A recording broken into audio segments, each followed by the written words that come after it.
जय माता दी दोस्तों। हलछठ का त्योहार भाद्रपद माह के कृष्ण पक्ष की षष्ठी तिथि को मनाया जाता है। इसे हलषष्ठी, देवछठ, लल्ही छठ के नाम से भी जाना जाता है। यह व्रत पुत्रवती स्त्रियां अपने पुत्र की लंबी आयु के लिए करती हैं। यह हर छठ का व्रत बहुत ही नियम के साथ किया जाता है। ऐसा माना जाता है कि इस दिन भगवान श्री कृष्ण जी के भाई बलराम जी का जन्म हुआ था और बलराम जी का मुख्य शस्त्र हल होता है। इसीलिए इस दिन हल की पूजा की जाती है।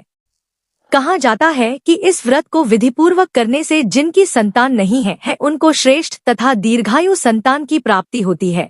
इस व्रत के प्रभाव से संतान की आयु लंबी होती है और जीवन में खूब तरक्की मिलती है। दोस्तों, इस व्रत का पालन करने वाली महिलाएं इस दिन हल से जुती हुई या बोई हुई सामग्री अर्थात अनाज, फल व सब्जी नहीं खा सकती हैं, न ही गाय का दूध, दही व घी खा सकती हैं। इस दिन अनाज का सेवन भी वर्जित होता है। व्रत रखने वाली महिलाओं को केवल वृक्ष पर लगाए हुए खाद्य पदार्थ खाने की अनुमति होती है। इस दिन पसई के चावल यानी लाल चावल, महुआ, भैंस का दूध व दही आदि चीज खाई जाती है, या जो चीज तालाब में उगती है जैसे सिंघाड़ा, तिन्नी का चावल, केमुआ का साग, मखाना आदि भी खा सकते हैं। आप केमुआ व नारी का साग भी सेंधा नमक से बनाकर खा सकती हैं और महुआ की चाय बनाकर भी पी सकती हैं। दोस्तों, अब हम बात करेंगे हरछठ व्रत की पूजन सामग्री के बारे में, जो इस प्रकार है। इसके लिए आप मार्केट से हरछठ व्रत का कैलेंडर ले आए, या इसके अलावा आप दीवार पर भी हलषष्ठी माता का चित्र बनाकर भी पूजा कर सकती हैं। इसके अलावा महुआ के पत्ते, छुई डाली यानी कांस की घास, बेर के पत्ते, झरबेरी, पलाश या महुआ की डाल को किसी गमले में गाड़ ले और फिर इसकी भी पूजा करें। भैंस का दूध व दही, हल्दी, रोली, एपन, पसई के चावल, महुआ, मिट्टी के छोटे छोटे कुल्हड़, 7 प्रकार के अनाज, भुना हुआ चना, धान का लावा, धूप, दीपक, घी आदि सामग्री का इस्तेमाल किया जाता है। कहा जाता है कि इस व्रत में पूजा की सभी सामग्रियां 6 की संख्या में होनी चाहिए और इस व्रत में हलछठ की कहानी भी 6 की संख्या में ही सुनी जाती है। दोस्तों, इस दिन प्रातःकाल जल्दी उठकर महुआ की दातुन करने के पश्चात स्नान करना चाहिए। तत्पश्चात पूजा में लगने वाली सारी सामग्री एक जगह एकत्रित कर लें और पूजा स्थल को गंगाजल छिड़क कर शुद्ध कर लें। ध्यान रखें, पूजा होने तक स्त्रियों को निर्जला व्रत रखना चाहिए और पूजा करने वाले स्थान को गोबर या मिट्टी से लीप लें या एपन से चौक पूर ले और इसी पर छुई डाली, झरबेरी, पलाश या महुआ की डाल वाला गमला स्थापित कर दें और गोबर से दीवार पर छठ माता का चित्र बना लें या बाजार से हल छठ माता का कैलेंडर लाकर दीवार पर चिपका दें। तत्पश्चात कलश की स्थापना करें। कलश में स्वास्तिक बना लें और उसके मुख में मौली बांध लें।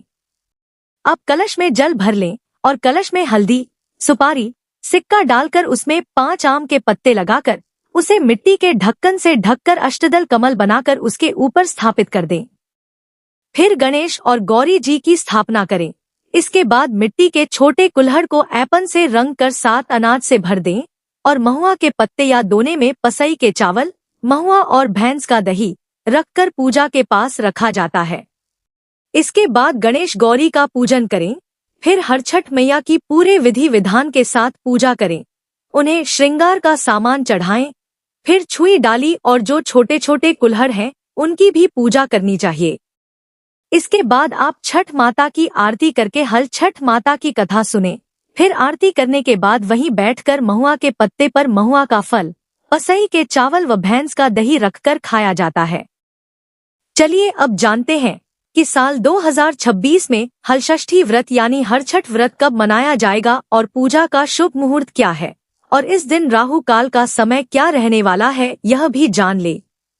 तो आपको बता दें कि भाद्रपद माह के कृष्ण पक्ष की षष्ठी तिथि की शुरुआत 2 सितंबर 2026 की सुबह 6:12 पर हो जाएगी और षष्ठी तिथि की समाप्ति 3 सितंबर 2026 की सुबह 4:25 पर होगी।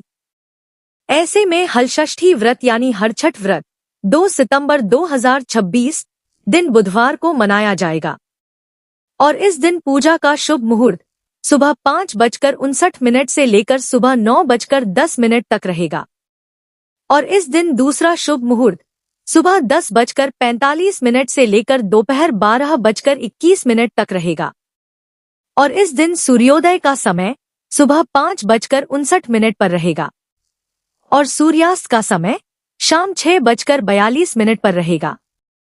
और इस दिन राहु काल का समय दोपहर 12:21 से लेकर दोपहर 1:56 तक रहेगा। दोस्तों, राहु काल अशुभ समय होता है, इस दौरान कोई भी शुभ कार्य ना करें। चलिए सुनते हैं हलषष्ठी व्रत की कथा, जो इस प्रकार है। प्राचीन काल में एक ग्वालिन थी जो गर्भवती थी और जिसका प्रसव काल बहुत निकट था। एक तरफ ग्वालिन अपनी प्रसव पीड़ा से व्याकुल थी तो दूसरी ओर उस पीड़ा में भी उसका मन गाय भैंस का दूध बेचने की तरफ लगा हुआ था। ग्वालिन सोचने लगी कि अगर मेरा प्रसव हो गया तो फिर ये गौरस बेकार हो जाएगा। इसलिए ग्वालिन फटाफट उठी और सिर पर दूध दही की मटकी रखकर बेचने के लिए निकल गई। रास्ते में वह किसी झरबेरी की ओट में चली गई और वहां जहां उसने एक पुत्र को जन्म दिया। बच्चे का जन्म देने के बाद भी उसका मन दूध दही आदि चीजों के बेचने में लगा हुआ था, तो वह बच्चे को वहीं कपड़े में लपेटकर छोड़कर चली गई और गांवों की ओर दूध दही बेचने चल दी।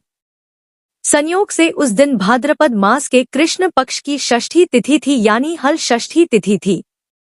गाय भैंस के मिश्रित दूध को उसने भैंस का दूध बताकर पूरे गांव में बेच दिया। उधर जिस झरबेरी के नीचे उस बच्चे को छोड़ा था, उसके पास ही एक किसान खेत में हल चला रहा था।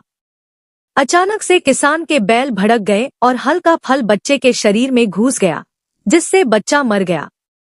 मरे हुए बच्चे को देखकर किसान बहुत दुखी हुआ और उसने हिम्मत से काम लेकर उसी झरबेरी के कांटों से ही बच्चे को टांके लगा दिए और वहीं छोड़कर चला गया।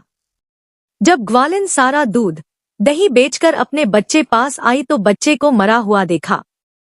बच्चे को इस अवस्था में देखकर वह समझ गई कि यह सब उसके ही पाप की सजा है। मन ही मन अपने आप को कोसने लगी कि अगर असत्य बोलकर दूध ना बेचा होता है और गांव की महिलाओं का धर्म भ्रष्ट ना किया होता है तो मेरे बच्चे की यह दशा ना होती। उसने गांव वालों को सारी सच्चाई बताकर प्रायश्चित करने के बारे में विचार किया। ग्वालिन तुरंत उठी और गांव की महिलाओं को सारी बात बताकर माफी मांगने लगी और इस करतूत के बाद मिले दंड के बारे में बताने लगी। गांव की महिलाओं को ग्वालिन पर रहम आ गया और उस पर रहम खाकर क्षमा कर दिया और आशीर्वाद दिया। जब ग्वालिन गांव से निकलकर वापस अपने बच्चे के पास पहुंची तो उसका बच्चा जीवित हो गया था। उसने ईश्वर का बहुत धन्यवाद कहा और आगे से फिर झूठ ना बोलने का प्रण लिया। तो दोस्तों, यह जानकारी आपको अच्छी लगी तो कमेंट में जय माता दी जरूर लिखें। वीडियो थोड़ा भी अच्छा लगा हो तो कृपया वीडियो को लाइक अवश्य करें, शेयर करें और साथ ही साथ हमारे चैनल को सब्सक्राइब करें। धन्यवाद।